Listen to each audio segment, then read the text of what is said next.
Hey, podcast friends. Today, I want to attempt to answer a question that has been going on for a long time, way back since the 1950s.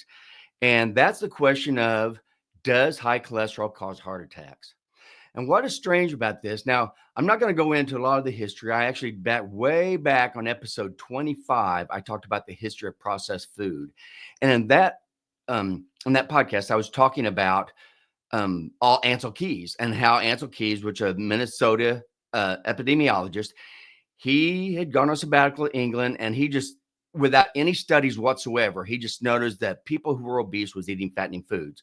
So he came up with, eating high fat foods and high cholesterol causes cardiovascular disease. That's what he said. No studies were ever done. No studies still have never been done to prove that. But Ancel Keys was such a persuasive speaker and scientist that he convinced everybody, the NIH, ADA, everybody, that high fat is what caused cardiovascular disease. So in 1951, they actually looked at studies where now they use the centrifuge and they could do studies where they could actually isolate out the HDLs or the cholesterol and the triglycerides. And these studies showed that high HDL cholesterol was actually cardioprotective, and high triglycerides was associated with cardiovascular disease.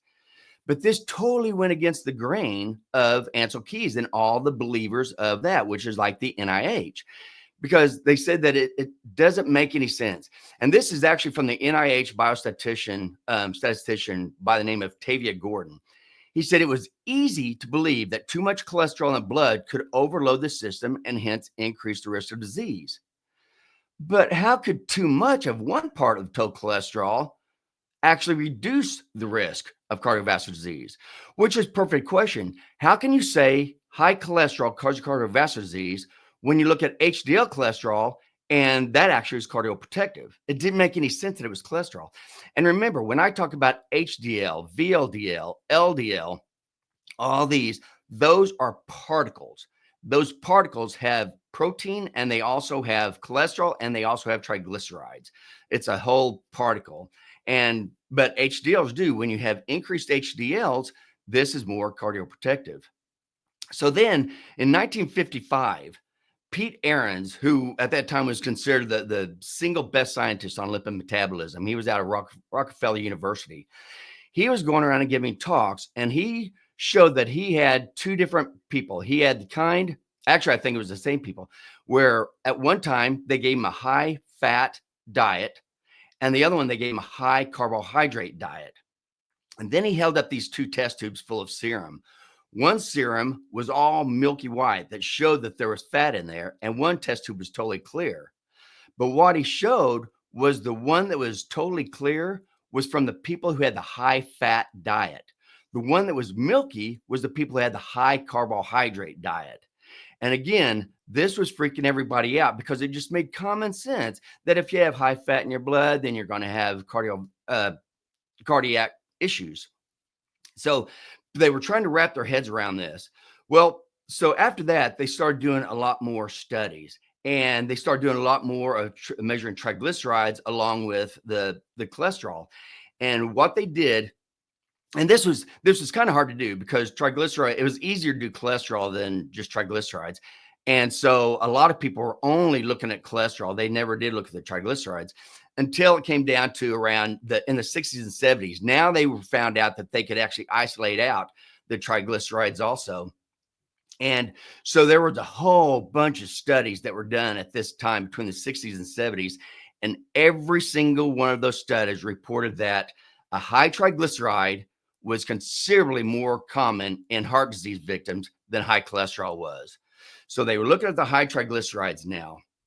However, again, Ancel Keys, he was still on his bandwagon. He was going around telling everybody, no, it's high cholesterol that causes cardiovascular disease. It's high fat. You need to decrease your fat intake. No proof, no studies at all. All the studies showed that was not true. That's high triglycerides.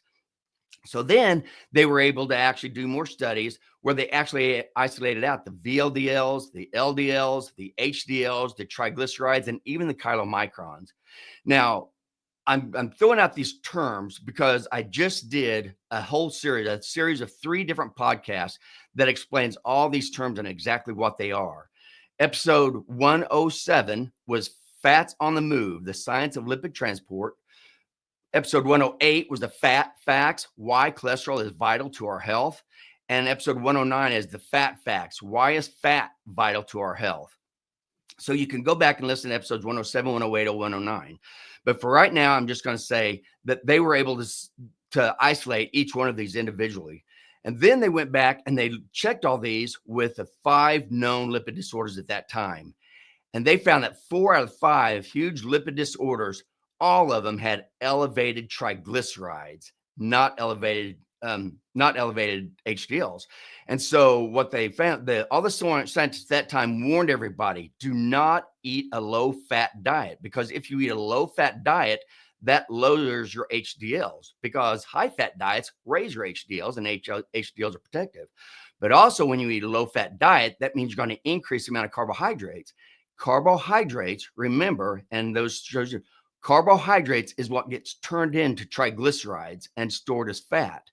So if triglycerides are the ones that are causing all the cardiovascular disease, then it only makes sense to tell everybody to have a low carbohydrate, high fat diet.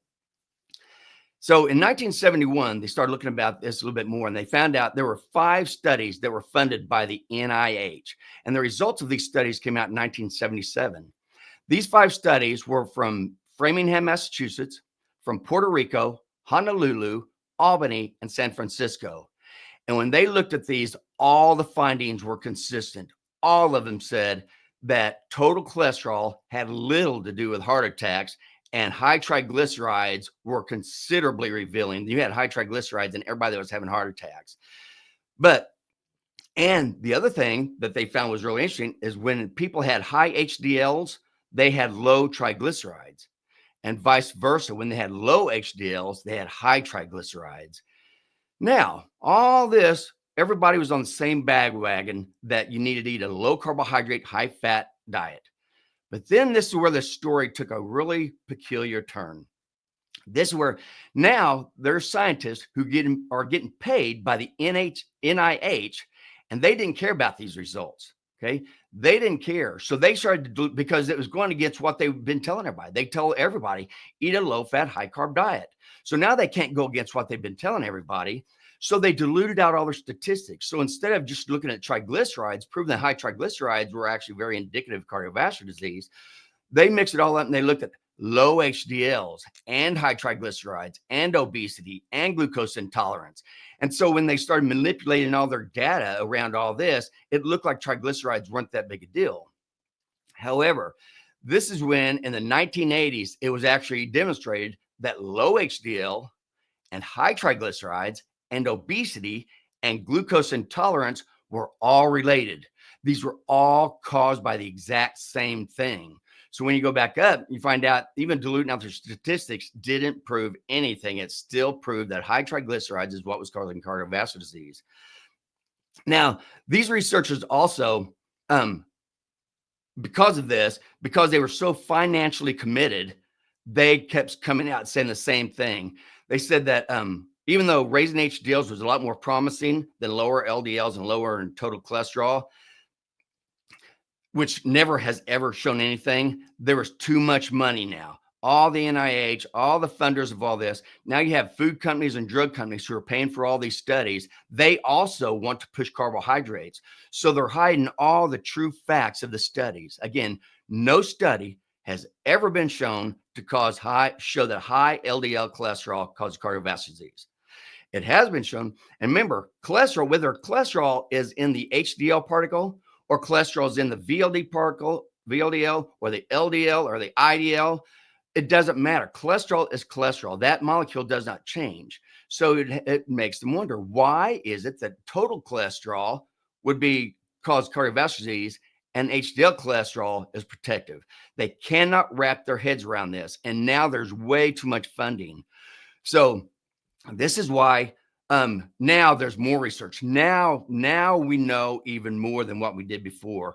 And that's when we said, goes back to what causes disease. And disease, especially heart disease, goes on those three pillars that we talked about.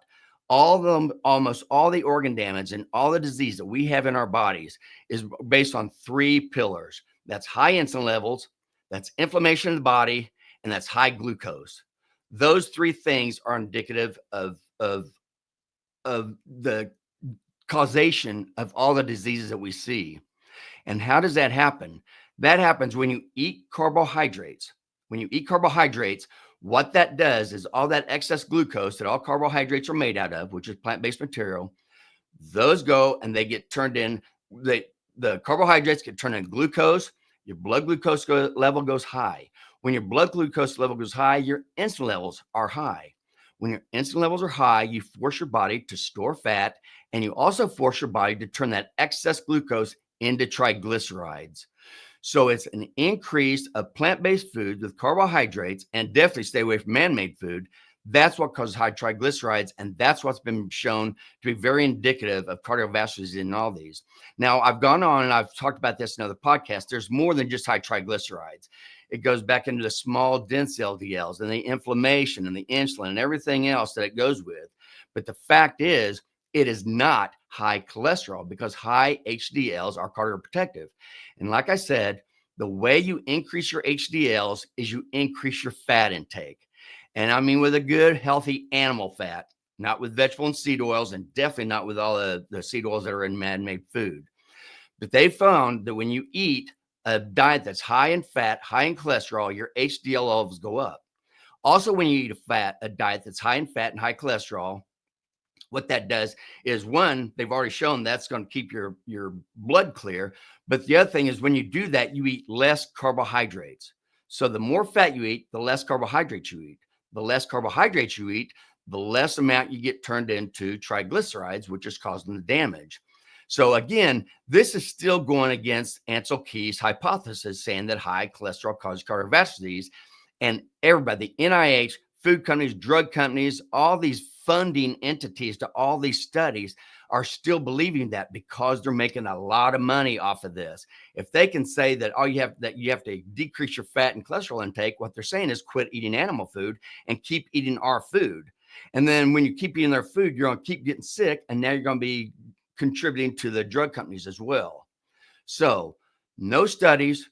Okay, what we need to do? What we need to do is we need to find somebody who will study do an actual study. And now we're starting to find these. So now we have a lot more information than we did when all this information came out.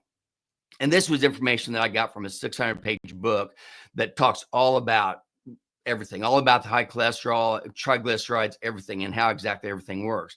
But what we need to have somebody who is not so adamant about what Ancel Keys said was true, with no proof whatsoever. No studies ever showed that we do this, that we can decrease, that if you decrease your total cholesterol, you're also going to decrease your risk of heart attacks. That's never been shown. That's never been shown anywhere. Decreasing total cholesterol is not cardioprotective. It never has been shown. So we need someone who will fund it, that's not so adamant saying that you have to have a high carbohydrate, low fat diet. And we have to have somebody, a study also, they can actually isolate the different people and give the same study to the people who are doing high cholesterol or high fat, low carbohydrate, and the ones who do high carbohydrate, low fat, and do those studies side by side. And that's what this book was saying. And those have been done since then. So the whole thing is, the answer to, does high cholesterol cause heart attacks? No, it does not. High triglycerides are indicative of heart attacks, but it's because all of these low HDLs, high triglycerides, high LDLs, all these all have to do the same thing. All you have to do is decrease your carbs or eliminate them and eat mostly animal fat, animal protein, animal meat.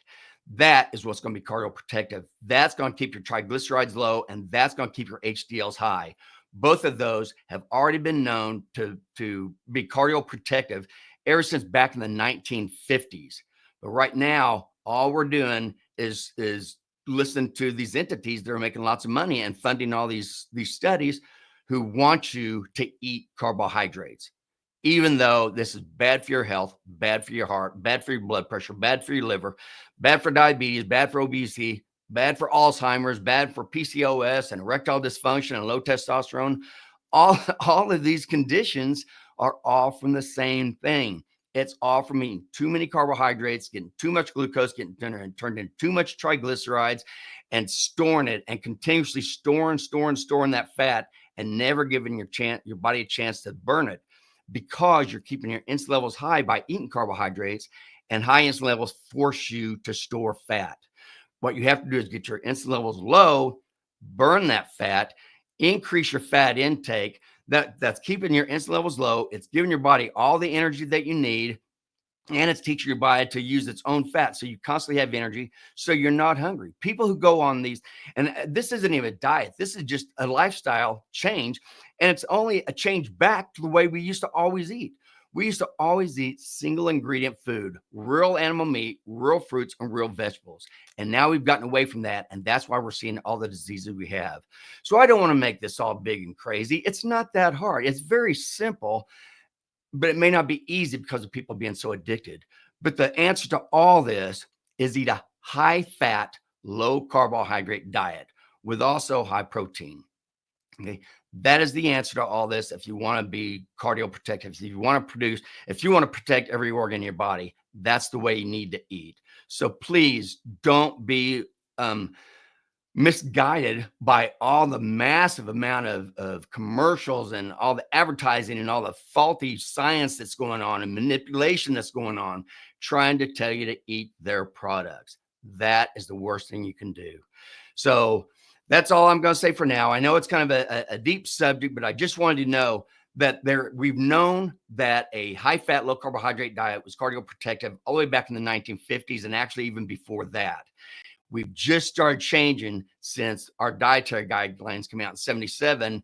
And now other people like the American Diabetic Association, the American Heart Association, the National Institutes of Health, all these big entities are still brainwashed, still stuck in the fact that you have to have a high carbohydrate, low fat diet with no proof whatsoever. And the problem is they're telling these people who have diabetes, they already have problem managing their glucose, and they're telling them what they need to do is eat more glucose, eat your carbohydrates. That's what you need to do, and give yourself insulin. That is the worst thing you can do. And that's why our type 1 diabetics that we're giving insulin to now, they are being told to eat all the carbohydrates they want. Just make sure that you balance it out with insulin. And now these type 1 diabetics are eating so many carbs, they're getting so much insulin that they're actually turning into type 2 diabetics, which is the exact opposite. Type 1, you have no insulin. Type 2, you have way too much insulin. Now we keep giving them this, and now it's called double diabetes. It's the patients who their pancreas does not produce any insulin, but they eat so many carbs and they actually give themselves so much insulin that they actually are causing obesity in themselves and causing type 2 diabetes, because they actually administer too much insulin because they eat carbohydrates. And there's a big study going on right now. They've already found out, or actually it's over now, and they are finding that all this is true, that in order to be protected against your heart, you have to eat a high fat, low carbohydrate diet. And if you're type 1 diabetic or type 2 diabetic, either one, you have to eat low carb or no carb. The less carbs you eat, and you don't have to have any carbohydrate at all. Your body can make all the glucose out of everything, out of protein, out of fat, out of fructose. It can make glucose out of all that. So you don't have to eat it. And now they're showing, which is crazy, they have to prove this, but they found that even type 1 diabetics, if they don't eat any carbohydrates or very minimal and a little bit of carbohydrates, they get to save a lot on insulin, because they don't have to give themselves insulin, and they don't have to worry about this double diabetes that people have been getting. So I know it sounds like I switched around from cholesterol and triglycerides, but I really didn't. All this stuff is saying the exact same thing. We've been lied to. We've been manipulated. And now we know. Now we have proof. We have studies that back it up, that never has high cholesterol ever shown to be damaging to the heart. However, high triglycerides have, and high HDLs have been cardioprotective. So if high triglycerides cause heart attack or is associated with heart attacks, and high HDLs are associated with cardioprotection, then what you need to do is decrease carbs, increase fat, and that's going to decrease your carbs and increase your HDLs. So that's all I have for now. I'm not going to go very deep into this because it gets pretty deep, but that's what I have for now. I hope this answers the question.